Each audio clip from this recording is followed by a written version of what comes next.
everybody. I'm going to talk today about an important thing that'll help you in your journey towards building a sex life that you love, and in general, building a life that you love.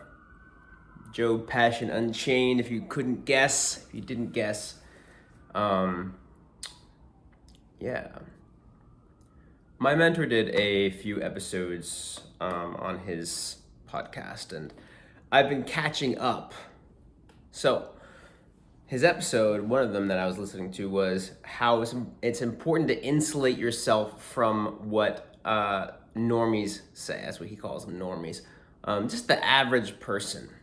Insulate yourself from what they're going to say to you, from what they tell you, from how they, the advice they give you.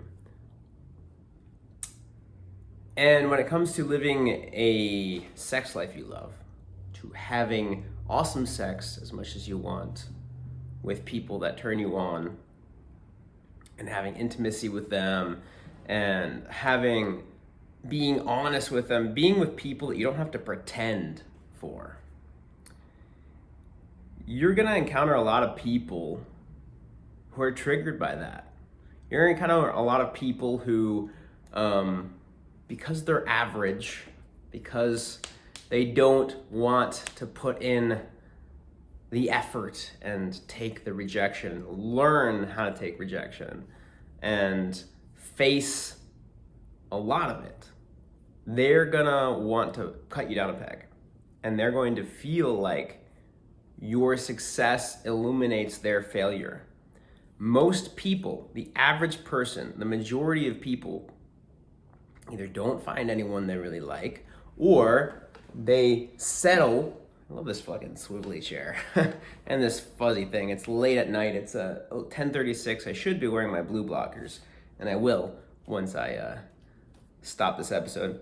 But most people, they either don't find anyone or they settle for the first person who will fuck them or who will be nice to them.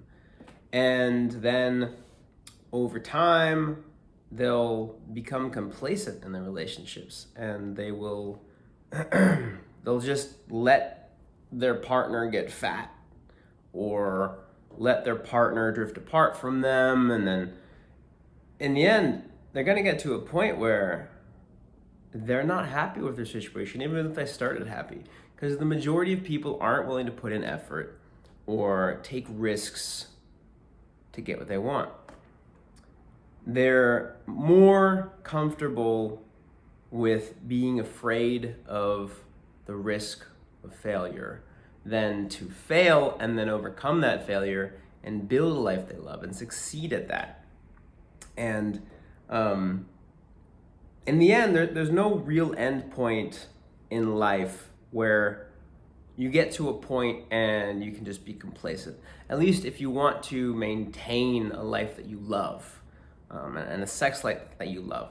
If you're with one partner, to maintain a sex life you love requires a lot of communication, requires you both working on your bodies, requires you both trying new things, and that's scary. And that's you have to be vulnerable to do that, and that's something that most people aren't willing to do. Or if you are not in a monogamous relationship and you either want to stay single, that requires a lot of energy and effort, putting yourself out there and meeting new girls and keeping yourself at the tip top of attractiveness so that you can easily have a lot of options. That takes a fuck ton of work.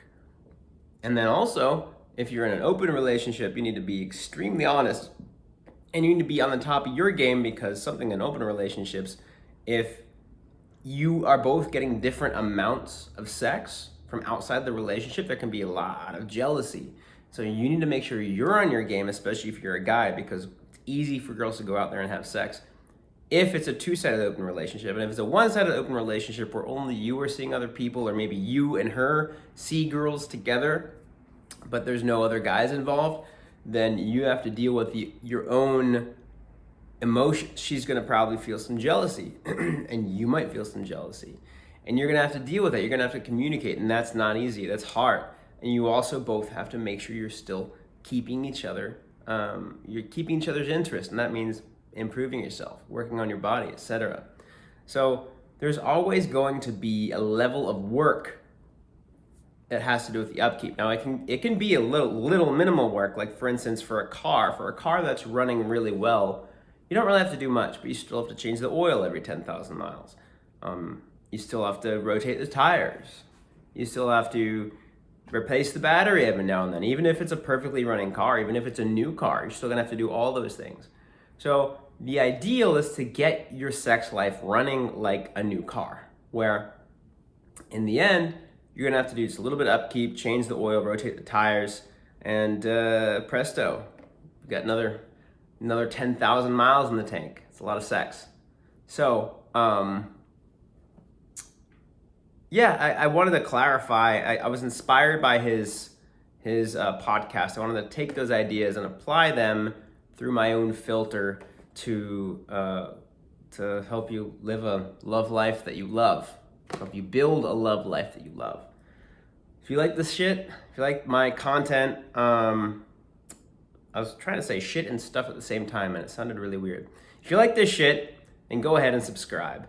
And I also help guys build a love life that they love by taking amazing Tinder profile photos and offering coaching. That is linked to the description. There's a link to that in the description below. Go ahead, check that out, and you schedule a call with me. We'll chat and see if it makes sense to work together. Love to help you guys out. And without further ado, see you guys next time.